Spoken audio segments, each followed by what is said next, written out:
ভাই, হিন্দু ধর্ম থেকে ইসলাম গ্রহণ করবেন ইনশাআল্লাহ। আমার এই কথাগুলো আমার ভাইয়ের বেশি প্রয়োজন হবে, এই জন্য আমি এই কথাগুলো বলতেছি, যাতে ভাই ইসলাম গ্রহণ করার জন্য তার ঈমানটা প্রাথমিকভাবে মজবুত হয়ে যায়। কথাগুলি বুঝতে পেরেছেন? আমরা তো বাপ দাদার ধর্ম হিসাবে তাদের ঘরে জন্মগ্রহণ করেছি বলে আমি মুসলমান, কিন্তু আমার ভাই যিনি আজকে ঈমান গ্রহণ করতেছেন, উনি অনেক সাগর পাড়ি দিয়ে এখানে আসছেন। তার উপর অনেক অত্যাচার হয়েছে, তার শরীরের মধ্যে ক্ষত বিক্ষত, তার বিবি চলে গিয়েছে, ঘর থেকে বের করে দেওয়া হয়েছে। কত কোরবানি, কত বড় কোরবানি দিয়ে আজকে সে ঈমান গ্রহণ করতেছে। এই জন্য তার ঈমানটা যেন আরো মজবুত হয়, এই জন্য আমি এই কথাগুলো আপনাদেরকে শোনাচ্ছি, যাতে আপনারা আপনাদের ঈমান মজবুত করতে পারে। ঈমান কাকে বলে? আল ঈমান আল ইকরারু বিল লিসান। আল ঈমান আল ইকরারু বিল লিসান ওয়াত তাসদীকু বিল কলব ওয়াল আমালু বিল আরকান ইয়ানি বিল জাওয়ারিহ। এই তিনটি জিনিসের সমষ্টিগতর নাম কি? ঈমান। মানে কি? মুখে স্বীকার করা, অন্তরে বিশ্বাস করা। মুখে এবং অন্তরে যেটা স্বীকার করেছেন, বিশ্বাস করেছেন, সেটা নিজের জীবনের প্রতিটি ধাপে ধাপে, প্রতিটি কাজের মধ্যে বাস্তবায়ন করা, এটার নাম হলো ঈমান। বুঝতে পেরেছেন? ঈমান কাকে বলে? অনেক কষ্ট লাগে এই কথাগুলো আজকে আলোচনা হয় না, কোন মসজিদে এই কথাগুলো বলে না। এগুলি বলা দরকার। আপনারা আপনাদের হুজুরকে তাগিদ দিবেন ঈমানের কথা বলার জন্য। আরে ভাই, ঈমান যদি না থাকে, আপনার নামাজ দিয়ে কি লাভ হবে? আপনার রোজা দিয়ে কি লাভ হবে? ধরেন আপনি বাজার করতে গিয়েছেন একটা ব্যাগ নিয়ে, ব্যাগের নিচে ফুড়া, ব্যাগের নিচে কি? তলা নাই। ব্যাগের নিচে কি নাই? তলা নাই। কোটি টাকার বাজারে যদি সেই ব্যাগের মধ্যে রাখেন, থাকবে? কেন থাকবে না? তলা নাই।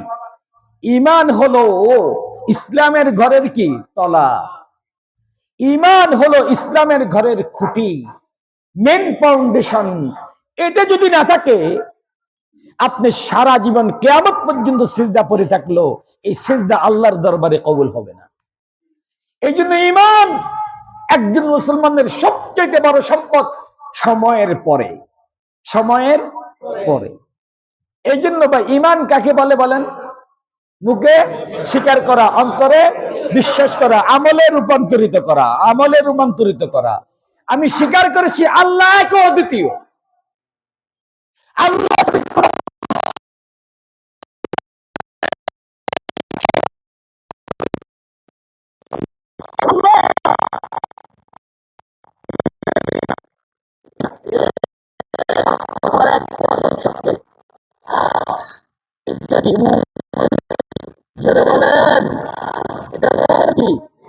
আর জোরে বলেন। আচ্ছা, কার ঈমানটা আছে? হাত উঠান তো, হাত উঠান, আল্লাহ দেখান তো। সমস্ত ক্ষমতার উৎসকে, সব ক্ষমতার একমাত্র মালিককে সবার বিশ্বাস। হ্যাঁ, কারো কারো বিশ্বাস আছে সমস্ত ক্ষমতার মালিক জনগণ। আর ইন্নালিল্লাহ বলতেছেন, কিছু কিছু দলের তো এটা কি, এদের কি দলের এই না স্লোগান না, শুধু এদের দলের এটা কি, তাদের কি বলে, এটা কি গঠনতন্ত্র। তাদের দলের গঠনতন্ত্রের মেন ফাউন্ডেশন হলো সমস্ত ক্ষমতার উৎস জনগণ। জনগণই আমাদেরকে ক্ষমতা বসাবে। ভাই, আমি কি মিথ্যা বলছি? আর কেউ যদি এটাকে বিশ্বাস করে, পশ্চিম কালেও সে আর যে হোক না কেন, সে মুসলমান না।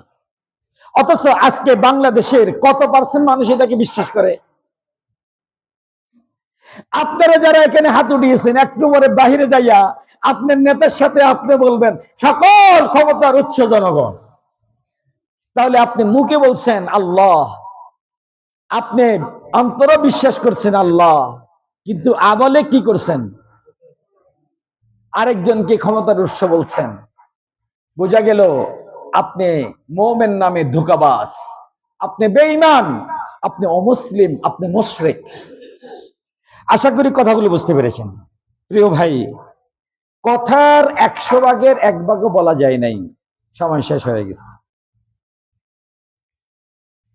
ঈমান নিয়ে কথা বলার ধারাবাহিক বা যদি ঈমানের কথা যদি শুনতে চান 1-2 ঘন্টা অন্তত পক্ষে লাগে, যেই মৌলিক কথাগুলো শোনার জন্য 45-40 মিনিটে কথাগুলো শোনা যায় না।